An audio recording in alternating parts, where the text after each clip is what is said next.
CNBC બજારમાં આપનું સ્વાગત છે। આ ખાસ રજૂઆતની અંદર હાજર છું હું અદિતિ યાજ્ઞિક અને આજે શોની શરૂઆત કરીએ ત્યાંથી જ। હાઇડ્રોજનની ડિમાન્ડ 2050 સુધીમાં જે 5 ગણી થવાની અપેક્ષા અહીંથી દેખાઈ રહી છે। જો કે 2030 સુધીમાં હાઇડ્રોજનના કોસ્ટની અંદર પણ લગભગ 50% વધારેનો ઘટાડો થવાની અને સાથે જ એફિશિયન્સી વધવાથી આના લીધે એક બૂન સાબિત થઈ શકે છે। આજે આપણો આ શો એ જ થીસીસ અને એ જ બેઝલાઇન ઉપર ખાસ કેરેક્ટરાઇઝ છે અને ફોકસ છે। આના વિશે ચર્ચા કરીશું અને આગળ hydrogen phase 1 green hydrogen phase 1ની જે અમુક અનાઉન્સમેન્ટ્સ આપણે થતા જોઈ છે એનું કમ્પ્લીટ એનાલિસિસ કરીશું અને આ સેક્ટરની અંદર બીજા કયા પરિબળો છે જે અત્યારે વર્કઆઉટ કરી રહ્યા છે, કઈ વસ્તુનું ધ્યાન રાખવું જોઈએ, આ બધા વિશે ડિસ્કશન કરીશું। મારી સાથે આ શો દરમિયાન ખાસ માર્કેટ એક્સપર્ટ્સ જોડાશે અસીમ મહેતા એન્ડ એસોસિએટ્સના અસીમ મહેતા અને બાયન્ટ કેપિટલના વિરલ બેરાવાલા પણ, અને આપણા માટે આ જે કમ્પ્લીટ પ્રોસેસ છે આવનાર 10 વર્ષ અહીંયા આગળથી કેવા ટર્નઆઉટ થઈ શકે છે એના વિશે પણ વિશ્લેષણ કરી આપશે આપણને। પણ એની ઉપર જઈએ પહેલા, કેમ કે ઉર્જા મંત્રી આર.કે. સિંઘે અમારી સાથેની જે એક્સક્લુઝિવ વાતચીત કરી હતી એમાં જણાવ્યું હતું કે મેન્યુફેક્ચરર્સને આનાથી થતા ફાયદા તેમજ અરજી માટે પ્રક્રિયા કેવી રીતના વર્કઆઉટ કરતી દેખાશે, આવો જોઈ લઈએ।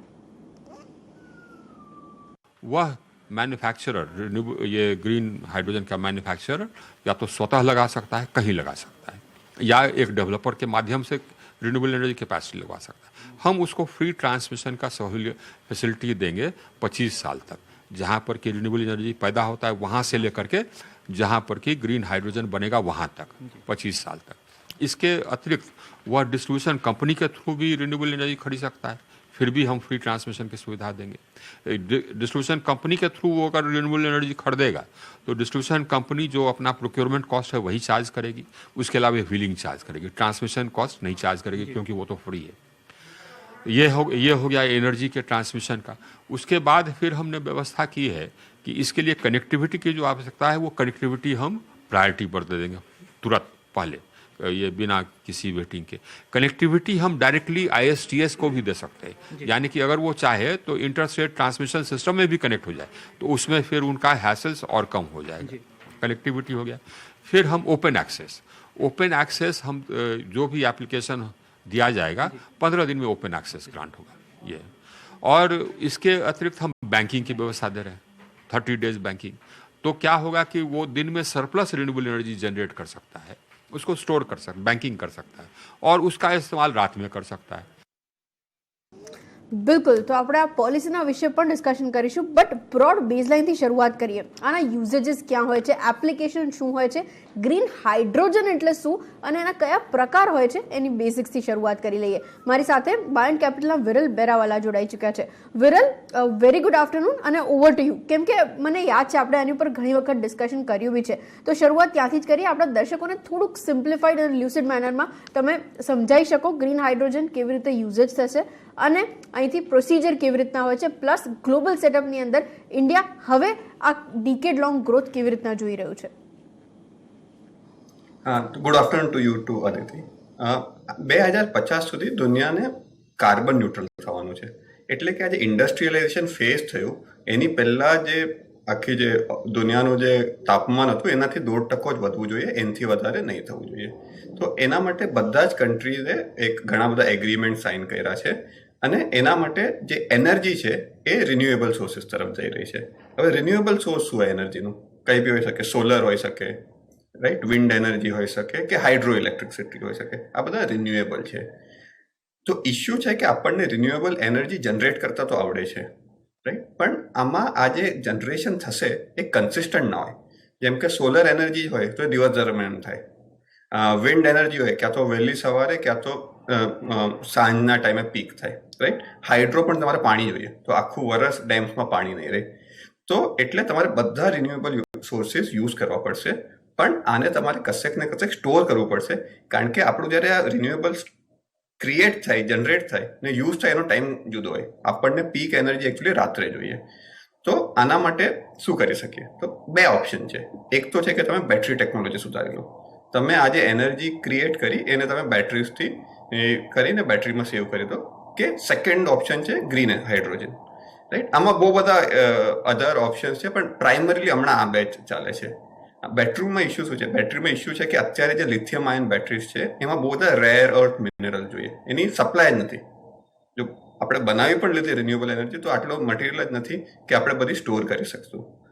પ્લસ બીજું એક એ છે કે જે બેટરી પેક છે એ પણ બલ્કી છે. તમે કોઈ ઇલેક્ટ્રિક કાર જોશો કે સ્કૂટર જોશો, એના જે પેક્સ છે બલ્કી છે. તો જે લોંગ હોલ ટ્રાન્સપોર્ટેશન હોય, જે ટ્રક્સ હોય, એના માટે તમે બેટરી યુઝ ના કરી શકો, કારણ કે એના વજનના લીધે જ તમારી એફિશિયન્સી ઘટી જશે. તો આનું એક સોલ્યુશન છે ગ્રીન હાઇડ્રોજન. તો ગ્રીન હાઇડ્રોજનમાં શું કરો, હું એકદમ સિમ્પ્લિફાય કરીશ. આના ઘણા બધા પ્રોસેસીસ છે, પણ એક સિમ્પલ પ્રોસેસ છે કે ઇલેક્ટ્રોલિસિસ કરો.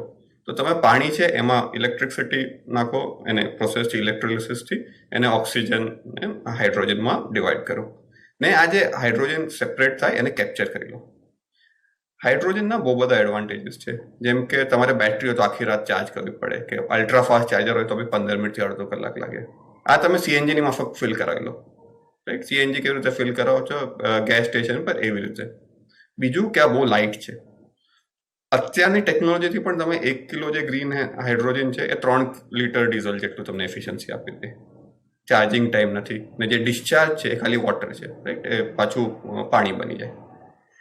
ડિસએડવાન્ટેજીસ શું છે? અત્યાર સુધી આ ટેકનોલોજી આવી કેમ નથી? તો હાઈલી કમ્બસ્ટેબલ છે, તો ડિફિકલ્ટ ટુ હેન્ડલ છે, પણ એનું હવે ધીરે ધીરે સોલ્યુશન આવી રહ્યું છે. મોસ્ટ ઇમ્પોર્ટન્ટ ડિસએડવાન્ટેજ છે કે કોસ્ટ બહુ વધારે છે. અત્યારે લગભગ આપણે જે થર્મલ એનર્જી કે જે કોલસાથી જે એનર્જી બને એના કરતાં ડબલ ભાવ છે આનો. તો એટલે આનું જે વેલ્યુ છે કે આની જે કોસ્ટ છે એ લગભગ 1/3 થવી પડશે for it to be commercially scale પર યુઝ થવા માટે. અને હજી બધા જુદા કન્ટ્રી જુદા એના પર છે. તો જેમ કે જાપાન ને સાઉથ કોરિયાએ ગ્રીન એનર્જીનો રૂટ લીધો છે, અમેરિકાવાળા જનરલી બેટરીનો રૂટ લીધો છે. બટ જેટલું સમજ પડે છે અત્યારે, જે હિસાબે આખું માર્કેટ ડેવલપ થઈ રહ્યું છે, તો એવું લાગે છે કે આ બંને ચાલશે. નાના એપ્લિકેશન, સ્કૂટર, લાઇટ કાર સુધી તમે આ વાપરશો. જે મોટા એપ્લિકેશન છે, ટ્રક્સ, લોંગ હોલ, એ બધા માટે તમે ગ્રીન હાઇડ્રોજન વાપરશો. અને પ્લસ ઘણા બધા જે ઇન્ડસ્ટ્રીઝ માટે છે કે જસ્ટ માસ સ્ટોરેજ માટે પણ ગ્રીન હાઇડ્રોજન વાપરશો. તો આ મોટું શું કહેવાય, લે ઓફ ધ લેન્ડ છે. અને જે કોસ્ટ સ્ટ્રક્ચરની આપણે વાત કરી રહ્યા હતા, આપણે એને થોડી હદ સુધી નીચે લાવવા માટે સફળ થયા બી છે. 2015ની વાત કરવા જઈએ ત્યાંથી અત્યાર સુધી આ ગ્રીન હાઇડ્રોજનના પ્રોડક્શન કોસ્ટની જે વાત કરી રહ્યા છીએ એ લગભગ 50% જેટલો ઘટી ચૂક્યો છે. અને ફર્ધર એની ઉપર હજી R&D ચાલી રહી છે, જે કોસ્ટ ઘટાડવા માટેની પ્રક્રિયા આપણે થતા જોઈ રહ્યા છે. તો પ્રોબેબલી એ જો આવશે તો એક મોટું બ્રેક થ્રુ હશે, એની પર ધ્યાન રાખો. બીજા જે હાઇડ્રોજનના પેરામીટર્સની વાત કરીએ છીએ, બીજા પ્રકારની, જેમાં ગ્રે હાઇડ્રોજન પણ હોય છે, બ્લુ હાઇડ્રોજન પણ હોય છે, બટ આના સાથે એસોસિએટેડ એના પોતાના પ્રોબ્લેમ્સ છે. ગ્રે હાઇડ્રોજન માટે એમિશન ઘણા વધારે હોય છે, અને સાથે જ બ્લુ હાઇડ્રોજન માટે સ્ટોરેજ સ્પેસને લઈને આપણે થોડીક અટકળો જોઈએ છે, કોસ્ટ થોડુંક વધતો દેખાય છે. એની સામે ગ્રીન હાઇડ્રોજન સૌથી વધારે પ્રેફર્ડ છે, કેમ કે એને આપણે કોસ્ટ ઓપ્ટિમાઇઝેશનના લેવલ ઉપર પણ લાવી શકીએ છીએ, અને ફર્ધર એને થ્રસ્ટ આપવા જઈએ તો એ આગળ પણ બીજા એપ્લિકેશન્સમાં યુઝ થતું દેખાશે. અસીમ મહેતા એન્ડ એસોસિએટ્સના અસીમ મહેતા પણ આપણી સાથે જોડાઈ ચૂક્યા છે. અસીમ સર આના કોસ્ટ સ્ટ્રક્ચરને બહુ ક્લોઝલી ટ્રેક કરે છે, કેમ કે મને યાદ છે મેં એમની સાથે ડિસ્કશન કર્યું હતું. એમણે મને કીધું હતું કે અમુક કંપનીઝ જેની અંદર કાર્યરત છે એમની સાથે ડિસ્કશન પણ કરી રહ્યા છે. એમની પાસેથી બેઝિક ઓન ગ્રાઉન્ડ સિચ્યુએશન અત્યારે શું છે એ આઈડિયા લઈ લઈએ. Asim sir, good afternoon. તમારા inputs. Good afternoon Aditi. I think જે બેઝિક ડિસ્કશન આપે કર્યું કે what is green hydrogen, grey hydrogen, અને how it is useful to the energy independent માટે. મારું એટલું ફર્સ્ટ જરા હું પ્રિએમ્બલમાં એટલું કહીશ કે ભારત જેવો દેશ કે જે લગભગ 85% ક્રૂડ ઇમ્પોર્ટ કરે છે, which is a main source of energy, અને સેકન્ડ ઇઝ નેચરલ ગેસ કે જે આપણે લગભગ 53% ઇમ્પોર્ટ કરીએ છીએ. તે પ્રોબ્લેમ ક્યાં છે કે જ્યારે પણ કોઈ વર્લ્ડ વાઇડ કંઈ બી પ્રોબ્લેમ થાય છે તો આપણી જે એનર્જીની કોસ્ટ છે એકદમ વધવા માંડે છે, અને આપણી ઇકોનોમી ડોલરમ અથવા તો જે આપણા બજેટ હોય છે બધા ડિસ્ટર્બ થઈ જાય છે. અને આ જ લાઇનમાં ગવર્મેન્ટ કોન્સ્ટન્ટલી એક વિચાર કરે છે કે કેવી રીતે આપણે એનર્જી ઇન્ડિપેન્ડન્ટ થઈએ. તો એક આપણે જે શરૂઆત થઈ હતી, તમને આપને ખ્યાલ હશે કે બ્લેન્ડિંગ ઓફ ઇથેનોલ, અને બીજું જે છે એ ગ્રીન હાઇડ્રોજન. હવે ગ્રીન હાઇડ્રોજન આપણે જે વાત કરી કે વોટ ઇઝ ગ્રીન હાઇડ્રોજન, તો જે પાણીમાંથી ઇલેક્ટ્રોલાઇસિસના પ્રોસેસથી ઓક્સિજન અને હાઇડ્રોજન આપણે અલગ કરીએ છીએ. હાઇડ્રોજન જેમ હમણાં આઈ થિંક વિરલભાઈ બહુ સારી સમજાવ્યું કે એના શેલ કેવી રીતે યુઝ થાય છે, હું રિપીટ નથી કરતો, પણ આ બધા જે પ્રોસેસ છે એમાં જે મેઇન ઇલેક્ટ્રિસિટી છે it is Bing use from the natural sources, કારણ કે આમાં કાર્બન એમિશન નથી આવતું. એટલે વિન્ડ એનર્જી છે કે સોલાર એનર્જીથી જે પણ ઇલેક્ટ્રિસિટી જનરેટ થાય અને એ હાઇડ્રોજનના મેન્યુફેક્ચરિંગમાં ઉપયોગ કરવામાં આવે તો it is called green energy. પછી ઇથેનોલ છે કે પછી આપણે નેચરલ ગેસ છે, એ બધા પ્રોસેસમાં અલગ અલગ કલર એટલા માટે આપ્યા છે કે કઈ રીતે તમારી પ્રોસેસ થાય છે. જ્યારે પણ તમે ઇવન નેચરલ ગેસ વાપરીને કાર્બન CO2 એટલે કાર્બનને તમે જો સ્ટોર કરી શકતા હો તો it is considered as a blue sort of hydrogen. પણ આજે આપણે ફોકસ કરી રહ્યા છીએ ગ્રીન હાઇડ્રોજન, કે જે આપણું ભવિષ્યનું મિશન છે. 2030 સુધીમાં ભારતમાં લગભગ 10 મિલિયન ટન હાઇડ્રોજન પ્રોડ્યુસ થાય એવી શક્યતા અત્યારે બતાવવામાં આવી છે, which is half of the European union. હવે જે કોસ્ટની ફેક્ટર છે, કારણ કે અત્યારે જ્યારે પણ ચર્ચા થાય છે ત્યારે કોસ્ટની ચર્ચા કરવામાં આવે છે. અત્યારે પણ ઇન્ડસ્ટ્રીમાં હાઇડ્રોજન વાપરવામાં આવે છે, પણ ઇટ ઇઝ અ કોસ્ટલી, કારણ કે એ ટ્રેડિશનલ મેથડથી કરવામાં આવે છે, જેમાં ઇનપુટ કોસ્ટ ડબલ રીતે એડ થઈ જાય છે, જે આપણા નોર્મલ કોર્સમાં વપરાય એવી વાયબિલિટી રહેતી નથી. અત્યારે લગભગ જે એસ્ટિમેટ છે પ્રમાણે $6 પર કિલો આપણું જે આવે છે કોસ્ટ, એ એબ્સોલ્યુટલી અનવાયબલ કહી શકાય એવું છે. પરંતુ જેમ ગ્રેજ્યુઅલી અત્યારે થઈ રહ્યું છે સિચ્યુએશન, આપણે ટાઈમ એન્ડ અગેન જોયું છે કે how to reduce the cost, અને આપણા જે રિલાયન્સના ચેરમેન મુકેશભાઈ અંબાણી સાહેબે કહ્યું હતું કે આપણે optimal cost will be around $1 પર કિલો. એટલે આ દિશામાં કામ થઈ રહ્યું છે. હવે એને કોસ્ટ કેવી રીતે ઘટાડવી, તો આપણે અત્યારે જે ચર્ચા કરી રહ્યા છીએ, જે રીતે ગઈકાલે જે મિશન આપવામાં આવ્યું એક પાર્ટ રૂપે કરવામાં આવ્યું કે જે એનર્જીની કોસ્ટ છે, કારણ કે અત્યારે આપણે સોલાર પાવરથી ઇલેક્ટ્રિસિટી જનરેટ થાય છે, પરંતુ ટ્રાન્સમિશન કોસ્ટ અને અધર કોસ્ટના કારણસર ઇફેક્ટિવ કોસ્ટ વધી જાય છે. તો એમાં એક્ઝમ્પશન આપવામાં આવ્યું છે અરાઉન્ડ 25 યર્સ માટે. તો અદિતિ ઇનપુટ કોસ્ટમાં સારો એવો ઘટાડો જોવા મળશે. બીજી બાજુ આપણે જાણીએ છીએ કે જે ગીગા પાર્ક જામનગરમાં થઈ રહ્યા છે, એમાં સોલાર અને હાઇડ્રોજન સેલ આ બંને ઉપર કામ થઈ રહ્યું છે. સોલારમાં પણ અત્યારે જે સીટ્સ છે એમાં ઘણી બધી એડવાન્સ થવા માંડ્યું છે કે નાની જગ્યામાં વધારે ઇલેક્ટ્રિસિટી જનરેટ થાય અને કેપ્ટિવલી યુઝ થાય. મારા ખ્યાલથી આ મિશન બહુ જ સક્સેસફુલ થાય એવી શક્યતા છે. અત્યારે આપણે કદાચ હજી ઇનિશિયલ સ્ટેજમાં છીએ, ચર્ચા કરી રહ્યા છીએ, ટેકનોલોજી અપગ્રેડેશન થઈ છે, પણ $2 પર કિલો મારા ખ્યાલથી વાયબલ પ્રોપોઝિશન ગણી શકાશે. અને I think within 2 to 3 years આપણને કદાચ આ મટીરિયલાઇઝ થતું જોવા મળશે. એટલે cost effectiveness is very important as far as hydrogen is concern, અને એમાં આપણે ઘણા ફાસ્ટ આગળ વધી રહ્યા છીએ. બિલકુલ મોસ્ટ ઇમ્પોર્ટન્ટ રહેશે એની ઉપર એકચ્યુઅલી એટલે બી ધ્યાન રાખવું જોઈએ, કેમ કે કરન્ટલી આપણે જે પ્રોડક્શન કરી રહ્યા છે ગ્રીન હાઇડ્રોજનનું, એ ટોટલ હાઇડ્રોજન પ્રોડક્શનનું ખાલી 1% છે. આ ડેટા જે હું વાંચી રહી હતી, અને નિયરલી 57% કેગર ગ્રોથ નાણાકીય વર્ષ 2030 સુધીમાં એક્સપેક્ટેડ છે. અને પોટેન્શિયલ ગ્રોથ તો અહીંયા આગળ તમે એ જ એક્સ્ટ્રાપોલેટ કરી શકો છો કે અહીંયા આગળથી કેટલી ડિમાન્ડ વધતી દેખાશે એના લીધે. એના વિશે ડિસ્કશન કરીશું, બટ એપ્લિકેશન્સની શરૂઆત કરી એની પહેલાં આજે એક આખી ઇકોસિસ્ટમ સેટઅપ થઈ રહી છે.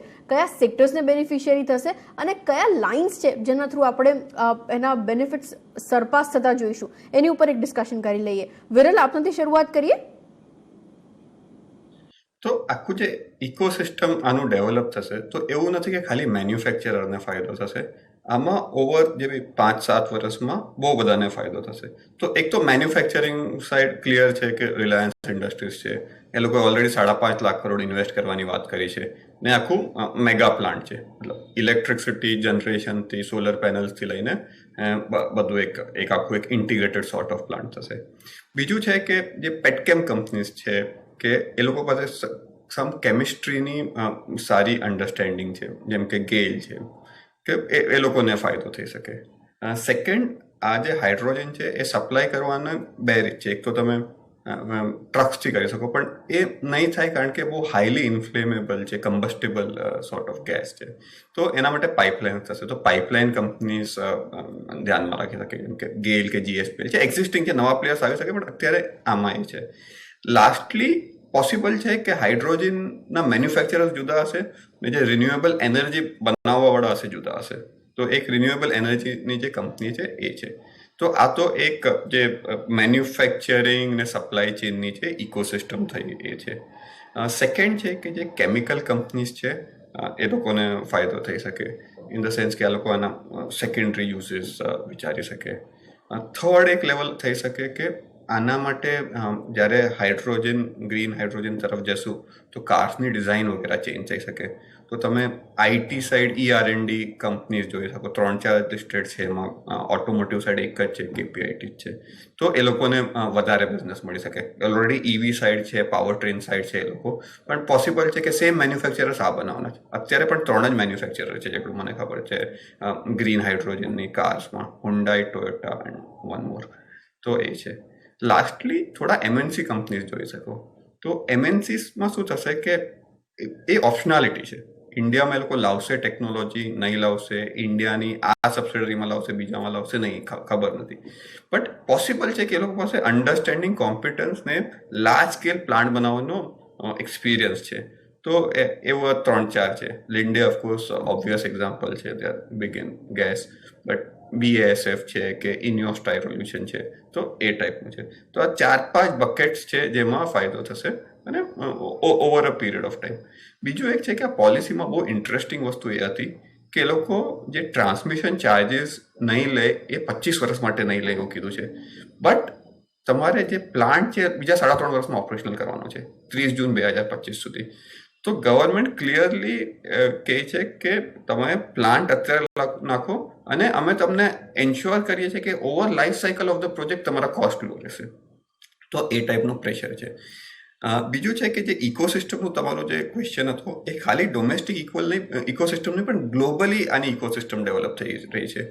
તો 26 કન્ટ્રી છે જે લોકો પાસે કંઈક તો હાઇડ્રોજન પોલિસી છે. તો બધે જ ઇનિશિયેટિવ મળશે ને આમાં એ છે એક વખત ઇન્વેસ્ટમેન્ટ થવા માંડશે ને તો વિથ મની એન્ડ ટાઈમ બધા પ્રોબ્લેમ સોલ્વ થઈ જશે. જો 26 કન્ટ્રી છે ને એમાં બધા મોટા કન્ટ્રીઝ છે તો ઇકોસિસ્ટમ ઘણી ફાસ્ટ ડેવલપ થશે. બિલકુલ. અને જે રીતના આપણે જાણીએ છીએ કરન્ટલી તો ચાઇના લીડ છે આની અંદર, બટ જે રીતના આ આખું સિસ્ટમ ડેવલપ થાય છે એ આગળ કેવી રીતના પ્રોસ્પર કરશે એની પર ધ્યાન રાખતા રહીશું. ક્વિકલી એક બ્રેક લઈ લઈએ અને બ્રેક બાદ પાછા ફરીને આગળ ડિસ્કશન કરીએ.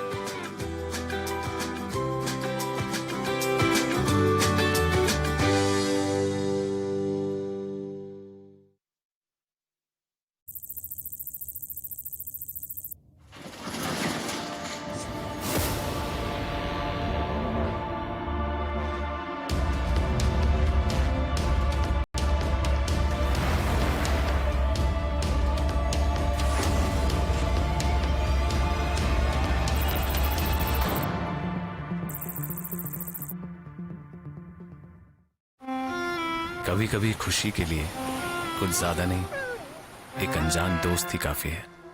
Ebix Cash हर खुशी के लिए काफी है. ફરી નવી તારીખ? આ કોર્ટ કચેરીનો મામલો છે, એ તો ઉપર નીચે થયા કરે. હા ભાઈ, આડી અવળી વાતો કરીને તમારા પાસેથી પૈસા કઢાવવા માંગે છે. તમારી ચિંતા કરવા વાળા કરે છે સીધી વાત, જેવી રીતે કરે છે IIFL finance. IIFL gold loan, બ્રાન્ચમાં સોનું આપો, 5 મિનિટમાં પૈસા લો. વધારે લોનની રકમ, ઝંઝટ સૌથી ઓછી. IIFL ફાઇનાન્સ, સીધી વાત.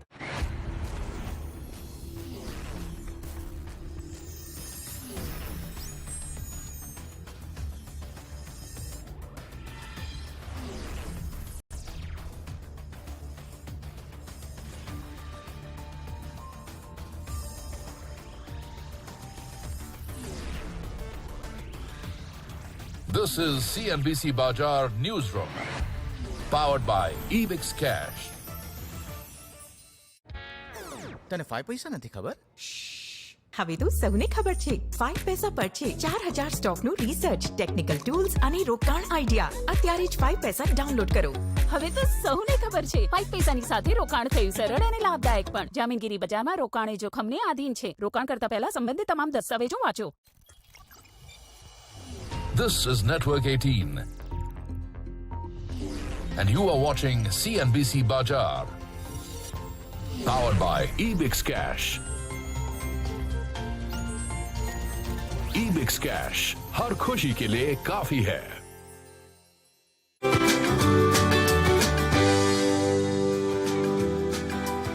સ્વાગત છે આપનું વખત ફરીથી આ ખાસ રજૂઆતની અંદર અને આગળ ડિસ્કશન કરીએ. સેક્ટર્સ તો આપણે જાણ્યા કે આ ઇકોસિસ્ટમ આખી સેટઅપ થશે, એ કેવી રીતના ટ્રાન્સલેટ કરશે આ બધા સેક્ટર્સમાં પોતાના બેનિફિટ્સને.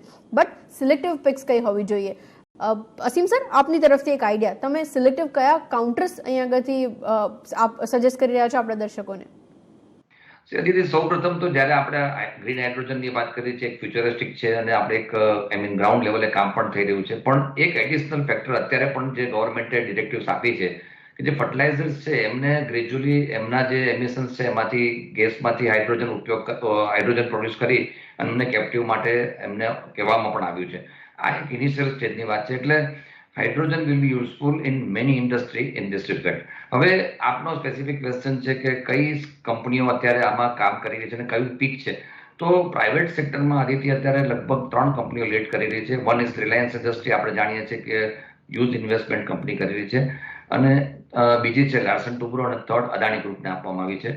પબ્લિક સેક્ટરમાં ઇન્ડિયન ઓઇલ કોર્પોરેશન છે, ગેલ છે, એનટીપીસી છે. આ બધા અત્યારે લીડ કરી રહ્યા છે. હવે જ્યારે સ્ક્રિપ્ટ સિલેક્ટ કરવાની આવે, અને હું કદાચ આ વસ્તુ ચર્ચા પહેલા પણ કરી ચૂક્યો છું કે જે રિલાયન્સે લીડ લીધી છે અને રિલાયન્સે જે ઇન્વેસ્ટમેન્ટ કર્યું છે એના જે બીજા બધા વર્ટિકલ્સ છે એની આપણે અત્યારે ચર્ચા નથી કરતા. We are focusing only on the green hydrogen. તો અદિતિ, અત્યારે તમે છેલ્લા લગભગ 2 મહિનામાં આ કંપનીએ જે એક્વિઝિશન કરી છે, જે ઇનઓર્ગેનિક ગ્રોથ કરવા માટે SW સોલાર છે કે બીજી બધી કંપનીઓ જે એમણે એક્વાયર કરી છે, એ આ ડાયરેક્શનમાં ફાસ્ટ કામ થઈ શકે એના માટે છે. આખા એક જ કેમ્પસમાં સોલારથી માંડી ગ્રીન હાઇડ્રોજન મેન્યુફેક્ચરિંગ કરી અને માર્કેટમાં એને આપવાનું, અને જે એમની રિફાઇનરીમાં પણ જે બાય પ્રોડક્ટ તરીકે ગેસ એમિશન આવે છે એનો પણ ઉપયોગ કરવાની વાત છે. તો આઈ થિંક સૌથી વધારે ફર્સ્ટ પ્રેફરન્સ તો જરૂરથી રિલાયન્સ ઇન્ડસ્ટ્રી જોઈ શકે.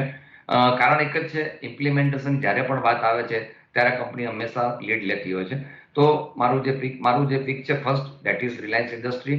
એવરી ડિક્લાઇન ઇન્વેસ્ટરને મારી સ્ટ્રોંગ બાયની રેકમેન્ડેશન છે. આ કંપની આપણને ગ્રીન હાઇડ્રોજનમાં ઇન્ડિપેન્ડન્ટ કરતી આવનારા સમયમાં દેખાશે. ઓકે, અને સેકન્ડ પિક કઈ છે અસીમ સર? જી, બીજી છે મારી, હું પબ્લિક સેક્ટરમાંથી પ્રિફર કરું છું, that is Indian oil corporation. Of course Adani પણ આ જ રીતે આગળ વધી રહ્યું છે, પણ અદાણીનો હજી ટોટલ પ્લાન આપણી પાસે નથી એટલે હું રેકમેન્ડ નથી કરતો. પરંતુ ઇન્ડિયન ઓઇલે પણ આમાં એક સારી એવી લીડ લીધી છે, અને એ આવનારા સમયમાં જે આપણે અત્યારે રિફાઇનરી તરીકે ટ્રીટ કરીએ છીએ, ઇક્વલી ગ્રીન હાઇડ્રોજન માટે પણ આ કંપની બહુ જ કામ કરતી દેખાશે. તો આ બંને કંપનીને એઝ અ મેન્યુફેક્ચરર, કારણ કે જે ડાઉન સ્ટ્રીમની અત્યારે હું વાત એટલા માટે નથી કરતો કે એ હજી થોડોક ટાઈમ લાગવાનો છે, પણ જે મેન્યુફેક્ચરર છે એમાંથી મેં સિલેક્ટ કરી છે ઇન્ડિયન ઓઇલ કોર્પોરેશન પબ્લિક સેક્ટરમાંથી મેં કરી છે. ઓકે, અને વિરલ, આપની તરફથી કયા છે સજેશન્સ? કેમ કે આપણે સેક્ટર તો આખા બેનિફિશિયરી જોયા જ અને એના લીડ કાઉન્ટર્સ પણ જોયા, બટ એક બાસ્કેટ સિલેક્ટ કરવું હોય કોઈને ઇન્વેસ્ટ કરવા માટે તો કયું સિલેક્શન બને? તો એમાં સીમભાઈએ કીધું કે ઓફકોર્સ રિલાયન્સ તો છે જ, Reliance has to be there in this pick. પણ તમે બીજું જે કેપેક્સ સાઇડ છે તો તમે L&T કન્સિડર કરી શકો. હવે L&Tનું એક મોટું સેગમેન્ટ છે જે હાઇડ્રોકાર્બન્સનું છે. તો હાઇડ્રોકાર્બન્સમાં જો કોમ્પિટન્સ હોય તો લાગે છે કે આ ગ્રીન હાઇડ્રોજન સાઇડ પણ ટ્રાન્સફર થઈ શકે. ઇનિશિયલી આમાં ઘણું મોટું ઇન્વેસ્ટમેન્ટ જોઈશે. તો ને બીજું છે કે અધર દેન L&T કોઈની આટલી જે બીજા MNCs છે એમાં આપણને ખબર નથી કે કેટલું ટેકનોલોજી ટ્રાન્સફર થશે ઇન્ડિયામાં, કે બહારની કંપની જ એક્ઝિક્યુટ કરશે. તો એક છે L&T. બીજી કંપની એક ઓપ્શનાલિટી છે, એક ઇનિયોસ ટાયરોલ્યુશન કરીને છે. એ લોકો તો બેઝિકલી ABS ની કંપની છે, બટ એની જે એક ઇન્વોઇન કરીને એક કંપની છે, એને જર્મનીમાં બહુ મોટો 100 મેગાવોટનો ઇલેક્ટ્રોલાઇઝનો પ્લાન્ટ નાખવાનો હમણાં થોડા દિવસ પહેલાં જ અનાઉન્સ કર્યું છે. એ લોકોએ બીજું લગભગ 2 બિલિયન યુરોનું પણ ઇન્વેસ્ટ કરે છે. તો ઇનિયોસ એઝ અ ગ્રુપ હાઇડ્રોજનમાં બહુ આગળ હશે ને એની અહીંયા લિસ્ટેડ સબસિડિયરી પણ છે. તો પાછું આ લોકો બેક ટુ બેક જર્મનીમાં ખાલી ગ્રીન હાઇડ્રોજન નથી કરતા, પણ ફર્ટિલાઇઝર સાઇડ એટલે કે ગ્રીન અમોનિયા સાઇડ પણ કામ કરે છે. તમે સ્ટોક જોશો તો સ્ટોકમાં આનું કંઈ ઓપ્શનાલિટી બિલ્ડિંગ નથી થઈ રહી. એટલે બેઝિકલી ABS પોલિમરનો બિઝનેસ છે, થોડોસો સાયક્લિકલ છે. એમાં જ્યારે ભાવ ઉપર જાય તો પ્રોફિટેબલી ઘટી જાય. અત્યારે થોડી મિડલિંગ સાયકલ ચાલે છે, તો પણ ડિપેન્ડિંગ તમે શું એઝ્યુમ કરો છો, 10 થી 12 ટાઈમ છે even on current cycle basis. તો બીજો સ્ટોક આ ઇનિયોસ ટાયરોલ્યુશન છે. ઓકે, બિલકુલ. તો આખું બાસ્કેટ રેડી છે જે તમે અહીંયા આગળથી ઇન્વેસ્ટ કરી શકો છો અને એના બેનિફિટ્સ yieldકરી શકો છો આગળ જતાં. આની ઉપર આપણે ડિસ્કશન જે કરી રહ્યા હતા, મારે એક બીજું પોઈન્ટ જે ખાસ ડિસ્કસ કરવો છે એ ગ્લોબલ સેટઅપની ઉપર છે. અસીમ સર, કેમ કે આપણે કોસ્ટ સ્ટ્રક્ચરની થોડી ડિટેલમાં વાત કરી પણ ખરી. કરંટ કોસ્ટ જે ઇન્ડિયાના ગ્રીન હાઇડ્રોજનની વાત કરી રહ્યા છે 350 પર કેજી છે અને એને હાફ ઓલમોસ્ટ 150 to 160ની બેન્ડમાં લાવવાના પ્રયત્નો ચાલી રહ્યા છે. આ R&D સાઇડ જે ચર્ચા કરી રહ્યા છીએ આપણે, કઈ મોસ્ટ બેનિફિશિયરી કંપની રહી શકે? બહુ શોર્ટમાં તમે મને થોડુંક એક્સપ્લેન કરી શકો. જે કોસ્ટ રિડક્શનની વાત હતી આવે છે ત્યારે હું ચોક્કસ કહીશ કે જે મેઇન જે છે દેટ ઇઝ ઇલેક્ટ્રોલાઇઝર, કે જે આ હાઇડ્રોજન ને ઓક્સિજનને અલગ કરે છે, એની કોસ્ટ સૌથી મોટી આવી છે અને મોટું કેપેક્સ એમાં થાય છે. તો means over a period of time આપણને એમાં પણ એક PLIની સ્કીમ આવે એવી શક્યતા મને લાગે છે કે જે ઇનપુટ કોસ્ટ આ કંપનીને ઇન્સેન્ટિવ પણ મળી શકે છે. R&D ની વાત કરીએ તો અત્યારે જે રીતે સૌથી વધારે જે કેપેસિટી યુરોપિયન યુનિયનમાં થવાની છે, આઈ થિંક આપણી એની અડધી કેપેસિટી છે. પરંતુ અદિતિ, મારું એવું ચોક્કસ માનવું છે કે જે રીતે આપણે ટેકનોલોજીમાં એડવાન્સ કરી રહ્યા છીએ અને જેમ હમણાં વિરલભાઈ કહ્યું કે મલ્ટીનેશનલ કંપની અહીંયા કરશે કે નહીં, દેટ ઇઝ ક્વેશ્ચનેબલ. પણ હું એવું માનું છું કે રિલાયન્સ જેવી કંપની, લાર્સન ટુબ્રો જેવી કંપની કે આપણા જે પબ્લિક સેક્ટરના જે પણ છે એટલું મોટું ઇન્વેસ્ટમેન્ટ કરશે કે કદાચ ટેકનોલોજીમાં વી વિલ લીડ ધ વર્લ્ડ એવું મને લાગે છે. Rather pre mature to say, પરંતુ હું કોન્ફિડન્સથી એટલા માટે કહું છું કે બહુ જ સ્પીડી આપણે આગળ વધી રહ્યા છીએ. જ્યારે 2030ની વાત આપણે કરીએ છીએ, પણ 2025માં આપણને મોટું કંઈક શેપ થતું દેખાશે. અને કોસ્ટ ડેફિનેટલી R&Dમાં થઈ રહ્યું છે, કારણ કે એ કોસ્ટ ઘટશે તો જ આ વાયબિલિટી બેસવાની. એક બાજુ ક્રૂડના પ્રાઇસ વધશે, બીજી બાજુ હાઇડ્રોજનની કોસ્ટ ઘટશે, અને ઘટી એટલા માટે શકે છે અને એ બહુ ડિટરમાઇન્ડ છે. આઈ થિંક આ વસ્તુ ઉપર રિલાયન્સના ચેરમેને બહુ જ ડિટેલમાં કહેલું છે કે we will bring down to $1 પર કેજી. તો મને એમ લાગે છે કે R&D નો ડાઉટ અત્યારે આપણે ઇનિશિયલ સ્ટેજની છે, કદાચ અમુક વસ્તુ બહાર પણ નથી આવતી, પણ we will lead the world as far as hydrogen is concern. Okay, perfect. એની પર આપણે ખાસ ધ્યાન રાખતા રહીશું. આ ડિસ્કશન હું એકચ્યુઅલી ટાઈમ કન્સ્ટ્રેન્ટના લીધે અહીંયા જ રેપ કરી રહી છું, બટ નેક્સ્ટ ટાઈમ જ્યારે આપણે ડિસ્કશન કરીએ ત્યારે ફૂલ ડિટેલ્સમાં આની ઉપર વધારે પેરામીટર્સ પણ ડિસ્કસ કરી શકીએ એ જ આશાની સાથે. આભાર વિરલ આપનો પણ અને અસીમ સર આપનો પણ જોડાવા માટેના કમ્પ્લીટ ડિટેલ્ડ એનાલિસિસ આપણા દર્શકો સાથે શેર કરવા માટે. અને ત્યારે જ આ શોમાં પણ અત્યારે આટલું જ. મને બી આપશો રજા. નમસ્કાર. ये